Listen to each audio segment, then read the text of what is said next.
पूर्वी खबर। आज आसनसोल के जुबली मोड़ इलाके में पीएचई विभाग के सामने पंप और बल्ब ऑपरेटरों ने विरोध प्रदर्शन किया। इनका कहना है कि पिछले 2 महीनों से इन्हें इनका वेतन नहीं मिल रहा। इस बारे में संगठन पश्चिम बर्धमान जिला उपाध्यक्ष सोमरेश बनर्जी ने बताया कि पिछले 2 महीनों से उनका वेतन नहीं मिल रहा।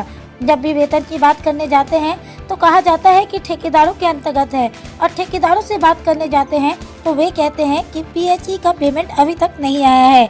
इस वजह से उनका पेमेंट रोका गया है। उन्होंने कहा कि ऑपरेटर 8 घंटे से भी ज़्यादा काम करते हैं। उन्होंने सभी पंप और वाल्व ऑपरेटरों के लिए 8 घंटे की कार्य सीमा तय करने की मांग की है। आइए जानते हैं आगे की जानकारी। আপনাদের বিক্ষোভের কারণটা কি? আমাদের বিক্ষোভের কারণ হচ্ছে বিগত 2 মাস ধরে আমাদের যারা এই পশ্চিম বর্ধমান জেলায় যে সমস্ত পাম্প এবং ভালভ অপারেটর রয়েছে, যাদের ডিউটির কোনো নির্দিষ্ট টাইম নেই, তাদেরকে 24 ঘন্টাও ডিউটি করতে হয়। তো সেই জায়গায় ডিউটি করার পরেও আমরা দেখছি যে তাদের বেতনটাকে বন্ধ করে দেওয়া হয়েছে।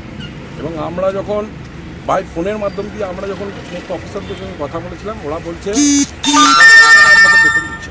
আমরা তো কাজটা করি পিএইচই ডিপার্টমেন্টে। আমরা স্বাভাবিকভাবে আমরা পিএইচই ডিপার্টমেন্টের কাছে দাবি রেখেছি, কতগুলো আমাদের দাবি আছে যে আমাদের যে পেমেন্ট, এই পেমেন্টটাকে আমাদেরকে কন্ট্রাক্টরের মাধ্যম দিয়ে যেটা করা হচ্ছে, সেটা কন্ট্রাক্টরকে হাঁটিয়ে দিয়ে আমাদেরকে ডাইরেক্ট এমপ্লয় দিতে হবে।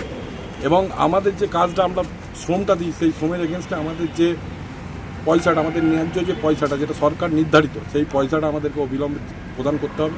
এই দাবিতে আমাদের মূলত ডেপুটেশন। এবং আমাদের বহু কর্মী আছে যাদের পিএপিএসআই হয়নি, তাদের পিএপিএসআই করতে হবে এবং প্রত্যেককে আই কার্ড দিতে হবে, আমাদের একটা পরিচয়পত্র দিতে হবে। কারণ আমরা এমন একটা প্রকল্পের সঙ্গে যুক্ত আছি যেখানে মানুষের প্রত্যেক দিন সকাল থেকে বিকাল পর্যন্ত জলের প্রয়োজন। তো সেই জলটার সঙ্গে আমরা সকলে যুক্ত।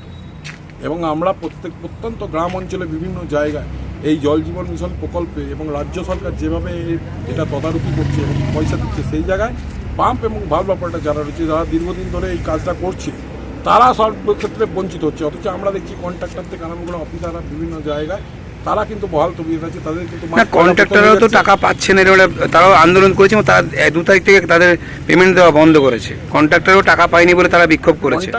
কন্ট্রাক্টর যখন বেশি লাভ করছে তখন কিন্তু সেই জায়গায় কই কর্মীদের ভালভ অপারেটর বা পাম্প অপারেটরদেরকে দেখা হচ্ছে না।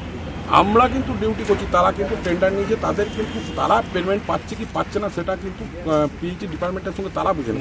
এখানে কর্মীদের কোনো লাইবিলিটিস নেই। কতদিনে আপনাদের কর্মীদের বেতন ন্যূনতম, আমি বলি একটা কর্মীর বেতন ন্যূনতম মানে আপনার পিএপিএসআই সব কিছু কেটে কুটে একটা কর্মী বেশি হলে 12,465 টাকার কাছাকাছি বেতন পাচ্ছে।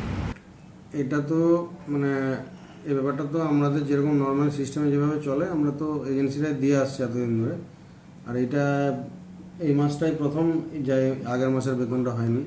আমরা চেষ্টা করছি যাতে বেতনটা দিয়ে দেয়। আর এই ব্যাপারে এটা তো আমার সিদ্ধান্ত নয়, মানে এটা হায়ার অথরিটির সিদ্ধান্ত। এগুলো ওয়ার্ক অর্ডার দিয়ে কাজটা হয়। এখন ওইভাবে হতে পারে কিনা বা কী ব্যাপার হতে পারে সেটা হায়ার অথরিটি যেভাবে গাইড করবে, এটা আমার কোনো বক্তব্য নেই এই বিষয়ে। আপনি হায়ার অথরিটি জানাবেন? হ্যাঁ, আমরা জানাবো বলতে আমরা তো ওয়ার্ক অর্ডার দিয়েই কাজটা এভাবেই আমাদের হয়ে আসছে। এখন যা যা প্রপোজাল ওনাদের আছে, যা যা বক্তব্য আছে সেগুলো আমরা জানাবো। স্যার, দেখা যাচ্ছে যদি বেতন তারা না পায় সেক্ষেত্রে তারা কাজ বন্ধ করে দেয়। তো মানে জল না, যেটা জলের আপন নাম জীবন, সেই জল না পেরোতে শিল্পাঞ্চলের মানুষ তো মানে বিক্ষোভ চেষ্টা করছি যাতে সে অতি শীঘ্রই বেতনটা হয়। সেটা আমরা হায়ার অথরিটিকে জানিয়েছি, আমি অলরেডি যে এসছে ওরা, আমি আবার জানাবো। আপনাকে তো ওনারা জানাচ্ছেন যে জলের ব্যাপারে? হ্যাঁ, ঠিক আছে। আপনার নাম স্যার? সঞ্জীব কুমার মন্ডল। अब तक के लिए बस इतना ही। फिर मिलेंगे अगली खबर में।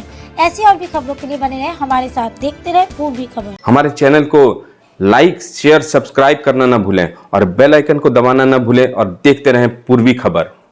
पूर्वी खबर, नजर सब पर।